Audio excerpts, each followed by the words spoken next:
Assalamualaikum warahmatullahi wabarakatuh. Berjumpa lagi dengan channel Kolom Santri, sebuah channel yang mungkin bisa menjadi sarana untuk thalabul ilmi. Baik, kali ini kita membahas episode rudud lagi, yakni episode di mana kita membantah argumentasi, pendapat-pendapat ideologi dari seseorang atau golongan tertentu yang menurut kami perlu diluruskan. Di beberapa media beredar bahwa PDIP telah sepakat menghapus pasal 7 dalam RUU HIP tentang pengerucutan dari Pancasila menuju Trisila menuju Ekasila. PDIP sepakat menghapus itu. Sepakat juga memasukkan TAP MPR yang menjelaskan larangan terhadap ajaran komunisme, Marxisme, Leninisme dan lain sebagainya. Disitulah kemudian sekjen dari PDIP menyatakan bahwa perlu ada penambahan ajaran khilafahisme. Jadi PDIP sepakat, oke lah, ajaran komunisme dilarang, oke. Tapi ajaran khilafah perlu dilarang juga di Indonesia ini. Ini yang mau kita bahas, apakah betul, apakah layak, apakah tepat pendapat seperti itu. Baik, urusan khilafah ini, ajaran khilafah ini cukup kompleks, cukup rumit di kalangan umat Islam sendiri. Maksudnya bagaimana? Maksudnya setiap umat Islam pasti sepakat tentang ajaran khilafah. Dari sisi yang pertama, sepakat bahwa khilafah adalah bagian dari sejarah Islam. Ini semua orang sepakat. Bahwa khalifah pertama adalah Sayyidina Abu Bakar, khalifah kedua adalah Sayyidina Umar, khalifah ketiga Sayyidina Utsman, kemudian terakhir Sayyidina Ali. 4 orang khalifah ini disepakati oleh seluruh umat Islam. Saya tidak menganggap bahwa Syiah bagian dari Islam, karena tidak menganggap itu. Jadi 4 orang ini menganggap bahwa 4 orang sahabat ini adalah bagian dari ajaran khilafah. Semua umat Islam sepakat akan itu. Ini yang pertama, bahwa umat Islam seluruhnya sepakat bahwa khilafah adalah bagian dari sejarah Islam. Adapun setelahnya, jadi mulai Sayyidina Muawiyah, kemudian putranya Yazid, kemudian Bani Umayyah selanjutnya, ini ada yang menyebutnya muluk sesuai dengan hadis Nabi, ada walaupun istilahnya juga khalifah. Meski begitu, ini sudah mulai ada perbedaan pandangan di kalangan umat Islam. Meskipun begitu, bahwa kerajaan-kerajaan yang dipimpin oleh mereka ini, baik dinasti Umayyah, dinasti Abbasiyah, kemudian Turki Utsmani juga, ini masih berasaskan Islam, dipimpin oleh seorang yang disebut khalifah dan menerapkan syariat Islam.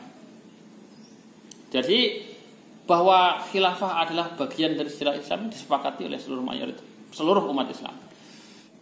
Kemudian umat Islam juga sepakat, Ahlussunnah wal Jamaah menyatakan bahwa suatu saat nanti khilafah ini akan bangkit lagi.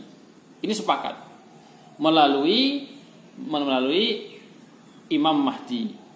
Jadi nanti bahwa umat Islam di akhir zaman akan bertumpu mengangkat berbaiat kepada seorang pemimpin yang dijanjikan oleh Rasulullah SAW, yang nanti akan melawan Dajjal, yakni Imam Mahdi. Jadi semua umat Islam sepakat akan itu berdasarkan hadis dari Rasulullah SAW. Di khilafah nanti pasti akan muncul lagi, dan ini diajarkan, hadisnya jelas. Apakah itu juga mau dilarang oleh PDIP dalam hal ini? Nah, kemudian yang menjadi perbedaan pendapat lagi adalah apakah khilafah itu perlu diusahakan atau ditunggu. Nah, ini berbeda pendapat. Di kalangan pesantren, khilafah itu ajarannya diajarkan. Dari sisi sejarahnya, bahwa khilafah itu adalah sistem terbaik sebenarnya, bahwa syariat Islam itu adalah yang terbaik sebenarnya, bernegara dengan hukum-hukum syariat Islam itu yang terbaik sebenarnya. Ini diajarkan. Tetapi apakah khilafah ini perlu diusahakan atau tidak? Ini khilafiyah. biasanya di kalangan pesantren menyimpulkan bahwa urusan khilafah ini amrun mau'ud, perkara yang dijanjikan oleh Rasulullah SAW, bukan amrun matlub, bukan perkara yang perlu diusahakan oleh kita sebagai umat Islam. Nanti kalau sudah waktunya umat Islam siap, khilafah itu bangkit sendiri dan yang mana dipimpin oleh Imam Mahdi. Tetapi tidak perlu untuk kemudian gembar-gembor, kowar-kowar, berusaha untuk mendirikan khilafah, di mana ISIS bentuk khilafah, kemudian di Indonesia ada yang mengaku khalifah lagi, kemudian di mana-mana setiap umat Islam mengaku khalifah, akhirnya justru antar umat Islam itu juga terjadi pergesekan juga. Ada yang tidak setuju khilafah, ada yang setuju, terjadi pergesekan. Kenapa? Karena umatnya belum siap. Dalam hal ini HTI mengusung pendapat bahwa khilafah ini adalah amrun matlub, perkara yang perlu diusahakan. Nah, perkara yang diusahakan HTI sebatas apa? Sebatas kajian-kajian, demo dan lain sebagainya yang saya tidak tahu ideologinya HTI seperti apa. Yang saya tahu itu. Nah, saya mau menyampaikan kesimpulannya apa? Kesimpulan bahwa melarang khilafah ini perlu dirinci khilafah yang seperti apa, ajaran seperti apa.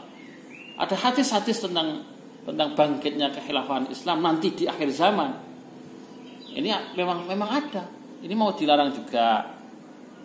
Bahwa nanti ya Imam Mahdi itu sebagai khalifah di akhir zaman. Itu mau dilarang juga.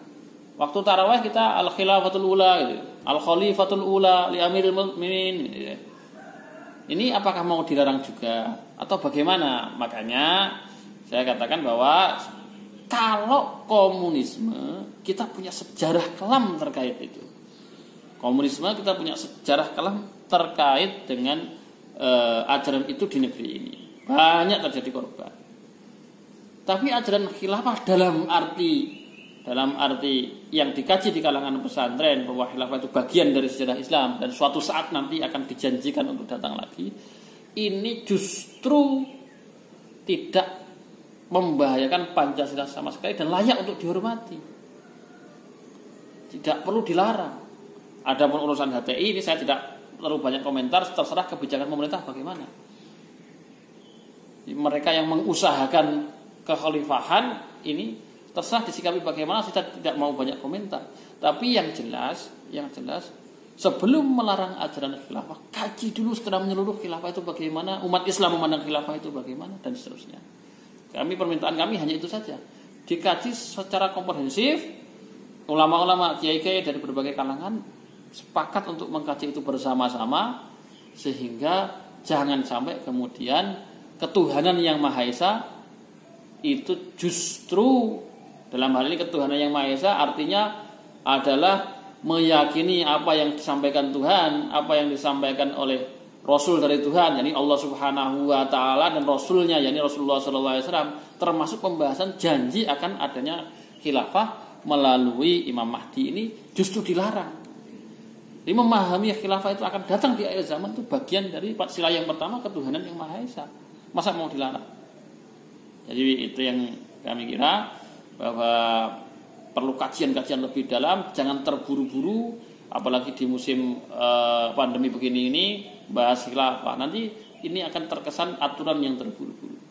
Kami kira itu video kali ini. Bila teman-teman merasa ada hal yang perlu dikaji lebih, silakan dikaji di kolom komentar. Assalamualaikum warahmatullahi wabarakatuh.